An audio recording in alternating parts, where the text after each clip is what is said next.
You may not have heard of Genshin Impact, but it is a game that you should be paying attention to, even if after all my time playing, I still can't really explain what the name means. It is a Chinese developed game that is quickly rising to become one of the biggest in the world over the course of the past year.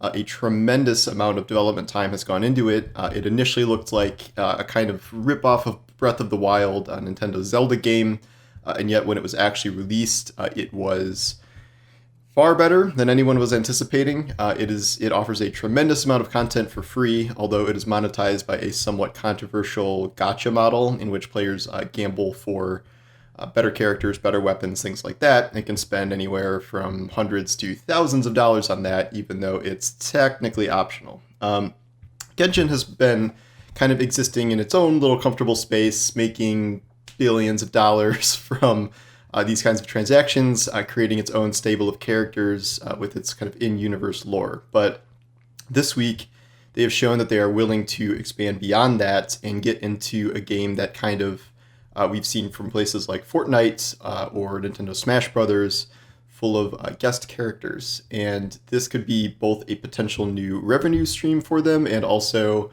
something that kind of significantly potentially changes the calculus of advertising of certain games and maybe even non-games. They announced that Aloy, the hero of, or Aloy? I'm going to go with Aloy. The hero of Horizon Zero Dawn and Horizon Forbidden West, the PlayStation exclusive series, is coming to the game as a Genshin Impact playable character. It is not something you need to gamble for. Both Aloy and her bow will be given to pretty much all players for free. PlayStation players will get her a month early, but everyone else can log in and claim her just a month after that. This is significant because we've seen a game like Fortnite kind of trying to establish its metaverse, like pulling in dozens and dozens and dozens of different IPs and characters. So in Fortnite now, you have a full suite of superheroes and Star Wars characters and real life athletes and all this stuff. But this is kind of a different level of collaboration because in Fortnite, when they have all these other characters, you are just kind of reskinning the same character that everyone uses. So while Batman shows up in the game as Batman, he does not have a whole unique, kit built around him with, batarangs he's throwing and all his, this Batmobile and things like that.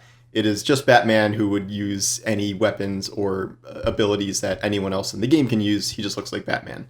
With a game like Genshin Impact or a game like Super Smash Brothers, which has frequent kind of guest characters from other games, and it's considered a high honor to have your character developed into a Smash Brothers character, they have to build an entire kit for them. And a kit is like all the moves that you can do with that character. So it's not just like an existing archer in Genshin Impact is going to look like Aloy now.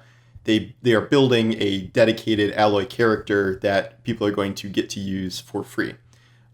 This is obviously a huge marketing opportunity for PlayStation, given that Genshin Impact has tens and tens of millions of players all around the world, and this is a game that does not give out free things very often, shall we say, much less free kind of 5-star high tier characters.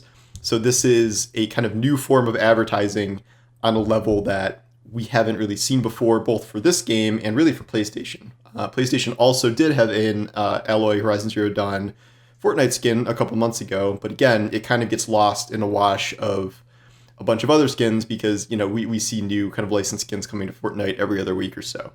Whereas Genshin Impact, this is the first time they have ever done something like this, so it is actually a very big deal and kind of a new frontier of marketing. It implies that they could be open to something like this in the future. Right now, they have a deal with Sony where you can only play Genshin Impact on PlayStation. It is supposed to be coming to Switch later. There are allegedly no plans for it to come to Xbox, but it's mostly a PC and mobile game. So they've clearly been working with Sony for a long time, but it raises the question of like, are we going to get Kratos as a pyro hero in Genshin Impact, a year from now when the new God of War comes out? And it also kind of opens the door for other collaborations. MiHoYo, the studio, has another game called Honkai Impact, which is an older game with similar, styled characters, and everyone thought that we'd probably get a character from that game crossing over. But to see someone like Aloy here is pretty incredible and not really something anyone saw coming with the game. And it really opens the door for this one of the biggest games in the world to start having kind of unwieldy influence in terms of what characters it might take on next. And if this becomes a thing, I could see, which new guest character is coming to Genshin Impact become something on the level of like which new character is coming to Smash Brothers. Unlike Smash Brothers, those arrivals are not usually done for marketing purposes necessarily, whereas this Horizon thing, it's coming pretty much right before the game launches this fall, so that is a clear marketing effort. So it's even a little bit of a different category besides Smash Brothers. So I just thought this was very interesting to see from one of the biggest games in the world, something they've never done before, and something that we probably are going to see more of in the future. So I guess we'll see how this first entry goes and what's to come after that.